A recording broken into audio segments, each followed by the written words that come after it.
لا يزال عمي الأحسن محافظا على موروث الأجداد، فالبرذعة أو المعروفة محليا بالدبش كانت المعين الأساسي للفلاح في بستانه. ها هي اليوم تقاوم الزوال.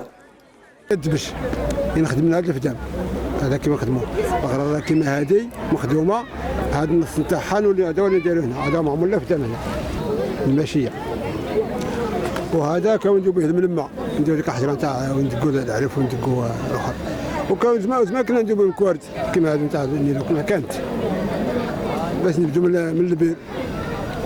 النخله كلشي من النخله، كل هاد الحوايج كاين القلوشه هذه والتاكسات والحبل هذا والغراره كلشي من النخله. مهنة تخلى عنها الكثير من الشباب في جيلنا الحالي، ناهيك عن القلة القليلة من ممتهنيها. يسمى الاهتمام تاعو نقص، ولينا لا كيما كان عليك ولا كان شي مع كان نديرو به ما خدمته نقصت. دوك حتى في البلاد قليل وين بقى لي يخدم، كنا نخدموا التاكسات كلشي نخدموا بروحنا.